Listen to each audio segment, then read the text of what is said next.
Hello everyone, welcome back to our channel. మనం ఈ వీడియోలోని ఎగ్జాక్ట్ డిఫరెన్షియల్ ఈక్వేషన్ కోసం డిస్కస్ చేసుకుందాము. ఫస్ట్ మనం ఏం చేయాలి అంటే ఎగ్జాక్ట్ డిఫరెన్షియల్ ఈక్వేషన్లో ఇచ్చిన ఈక్వేషన్ mdx ప్లస్ ndy ఫార్ములాలో ఉందో లేదో చూసుకోవాలి. =0 ఈ ఫార్ములాలో ఉందో లేదో చూసుకోవాలి. ఓకేనా? దాని తర్వాత ఏం చేయాలి అంటే కండిషన్ అనేది అంటే ఏంటి, ∂m/∂y =∂n/∂x. ఆ కండిషన్ అనేది మనకి అవుతుందా లేదా అని చెక్ చేయాలి. ఒకవేళ అది ప్రూవ్ అయింది అనుకోండి, అది మనకి ఎగ్జాక్ట్ డిఫరెన్షియల్ ఈక్వేషన్ అనేది అవుతుంది. దాని తర్వాత సొల్యూషన్ ఎలా ఫైండ్ చేయాలి అంటే integration of mdx plus integration of ndy =c. ఈ ఫార్ములా యూజ్ చేసుకొని మనం సొల్యూషన్ని ఫైండ్ చేయాలన్నమాట. ఈ ఇంటిగ్రేషన్ ఆఫ్ mdxలో మనకి y అనేది కాన్స్టెంట్. ఇంటిగ్రేషన్ ఆఫ్ ndyలో మనకి ఏంటి మనం కన్సిడర్ చేయాలి అంటే ఎక్స్ టర్మ్స్ లేని టర్మ్స్ని మనం కన్సిడర్ చేయాలన్నమాట. అంటే ఏంటి, only these terms which do not contain X అనే టర్మ్స్ని కన్సిడర్ చేయవన్నమాట. ఇవి ఓకే, కంటైన్ అవ్వవు. ఓకేనా? ఈ ఇంటిగ్రేషన్ ఆఫ్ mdxలో y అనేది కాన్స్టెంట్, ఇంటిగ్రేషన్ ఆఫ్ ndyలోని only these terms which do not contain x terms, c అనేది మనకి కాన్స్టెంట్. ఓకే, ఫస్ట్ మనం ఒక క్వశ్చన్ అనేది సాల్వ్ చేసి చూద్దాం. ఓకే, ఇక్కడ చూడండి క్వశ్చన్ ఏమి ఇచ్చారు. Solve 5x⁴ plus 3x² y² -2xy³ into dx plus 2x³ -3x² y² 5y⁴ into dx =0. First మనం ఏం చేయాలి, ఇచ్చిన క్వశ్చన్ అనేది mdx ప్లస్ ndy ఫార్ములాలో ఉందా లేదా అని చెక్ చేసుకోవాలి. ఇది y. ఓకే, ఉంది కదా, మనకి mdx ప్లస్ ndy ఫార్ములాలో ఉంది. ఒకవేళ అలా లేకపోతే అంటే మనకి డైరెక్ట్గా అలా ఇవ్వకపోవచ్చు, =, తర్వాత మనకి ఈ ndy ఇవ్వచ్చు.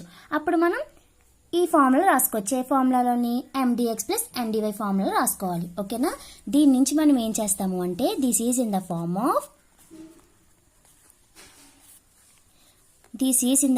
ఆఫ్ ఏ ఫార్ములా ఉంది, mdx plus ndy =0.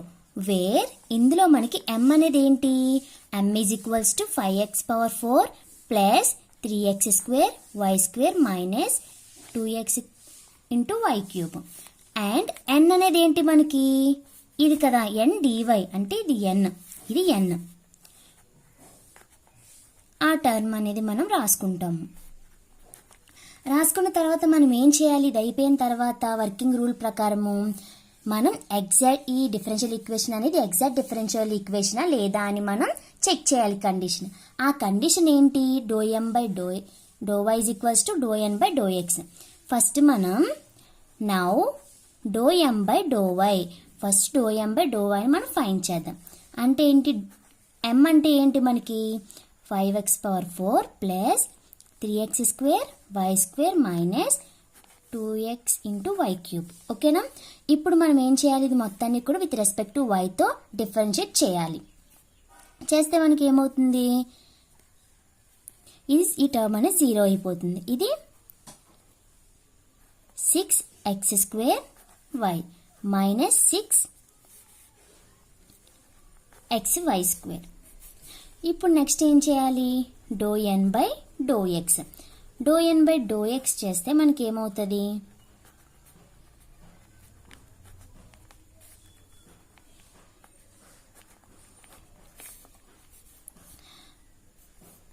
(6x² y -6xy²). Okay, ఇప్పుడు చూడండి ∂m/∂y అనేది ఇదే వచ్చింది అండ్ ∂n/∂x అని కూడా రెండు కూడా మనకి సేమ్ వచ్చాయి. కాబట్టి దీని నుంచి ∂m/∂y =∂n/∂x అన్నమాట. కాబట్టి hence given equation is an exact differential equation. కాబట్టి given equation అనేది ఏంటి, exact differential equation. Now the solution.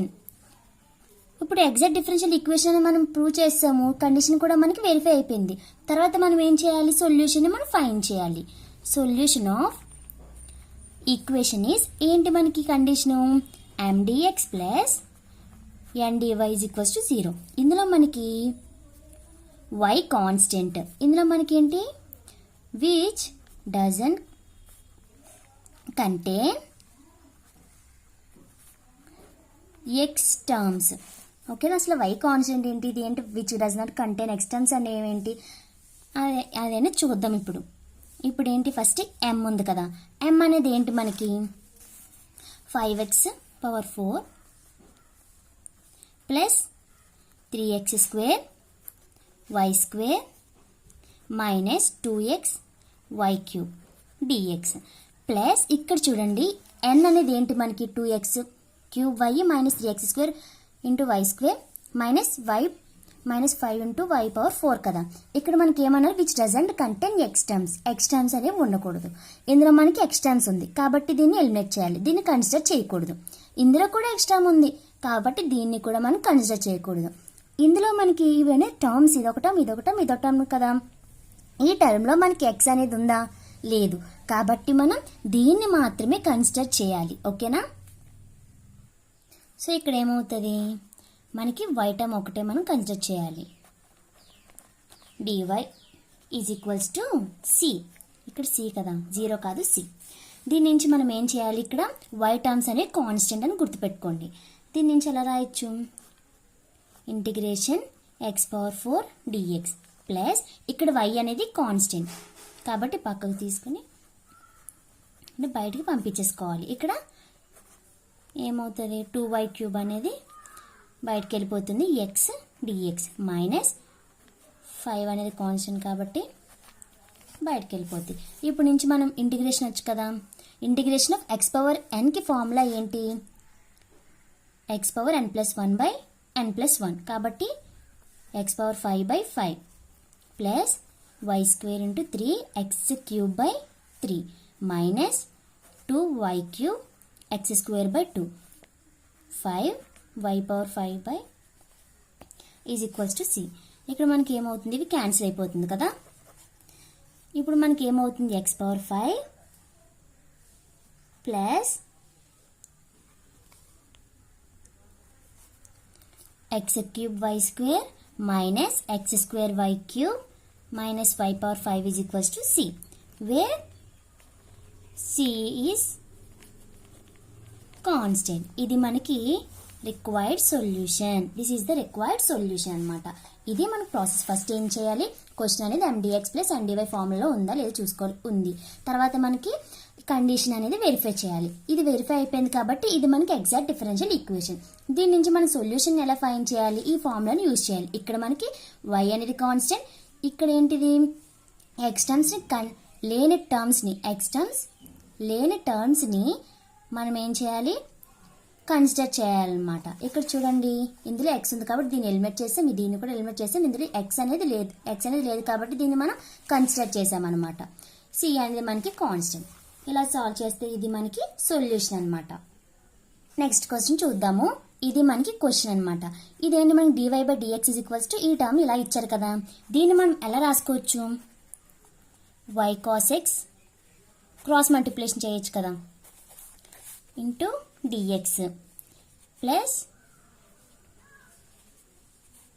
sin x plus x cos y plus x into dy is equals to 0 ఇలా రాసుకోవచ్చు కదా మనం. కాబట్టి ఇది మనకి ఏమవుతుంది, this is in the form of, okay ఇక్కడ క్వశ్చన్ ప్లస్, ఇది plus, okay this is in the form of, మనకి ఇది ఏ ఫార్మ్లో ఉంది, this is in the form of mdx plus ndy is equals to 0, wear m is equals to y cos x plus sin y plus y and n is equals to sin x plus x cos y plus x.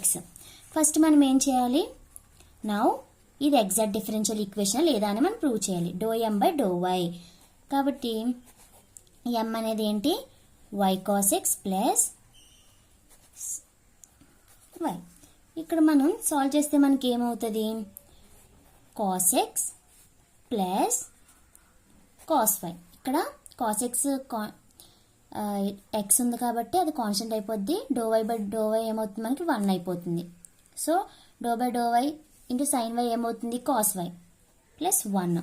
Next ∂n/∂x, doe n by doe x అంటే మనకి ఏంటి, n ఏంటి sine x plus x cos y plus x. మనకు solve చేస్తే మనకి ఏమవుతుంది, cos x plus cos y plus 1. ఇక్కడ చూడండి రెండు కూడా మనకి ఈక్వల్ కాబట్టి therefore doe m by doe y is equals to doe n by doe x. కాబట్టి hence given equation is an exact differential equation అని రాయొచ్చు. ఇప్పుడు మనకి సొల్యూషన్ ఏమవుతుంది, now the solution of given equation is integration of m dx plus integration of n dy is equals to c. ఇందులో మనకి y terms అనే constant which do not contain x terms కదా. ఇప్పుడు మనకి ఏమవుతుంది, y అనేది మనకి కాన్స్టెంట్ కదా, y cos x plus sin y plus y into dx plus n dy which do not contain x terms. కాబట్టి ఇక్కడ చూడండి ఇందులో x ఉంది, ఇందులో x ఉంది, ఇందులో x ఉంది కాబట్టి మనం ఏంటి కూడా కన్సిడర్ చేయం. కాబట్టి ఏమవుతుంది 0 into dy is equals to c. ఇందులో మనకి y కాన్స్టెంట్ కాబట్టి ఏమవుతుంది y ముందుకు వెళ్ళిపోతుంది. తర్వాత ఇంటిగ్రేషన్ అనేది cos x మాత్రమే చేస్తాము. ఇందులో మనకి ఏమవుతుంది పోతుంది dx ప్లస్ ఈక్వల్స్ టు 0 అయిపోతుంది కదా c. చూడండి ఇంటిగ్రేషన్ ఆఫ్ కాస్ ఎక్స్కి మన formula sine x, sine integration of డిఎక్స్కి 1dxకి ఫార్ములా ఏంటి, ఇంటిగ్రేషన్ ఆఫ్ 1dxకి ఫార్ములా ఎక్స్ ప్లస్ సి కదా, అంటే x plus y x is equals to c. ఇక్కడ మనకి ఏమవుతుంది వై సైన్ ఎక్స్ ప్లస్ ఇందులో మనకి ఎక్స్ కామన్గా ఉంది కదా ఈజ్ ఈక్వల్స్ టు సి. ఇది మనకి ఏమవుతుంది రిక్వైర్డ్ సొల్యూషన్ అనేది అవుతుంది, ఈజ్ ద రిక్వైర్డ్ సొల్యూషన్. ఇది మనకి సొల్యూషన్ అనేది ఎగ్జాక్ట్ డిఫరెన్షియల్ ఈక్వేషన్ లేదని ప్రూవ్ చేసి దానికి సొల్యూషన్ అనేది ఫైండ్ చేయడం అనమాట. Okay, thank you. Please like, share, comment and subscribe my channel.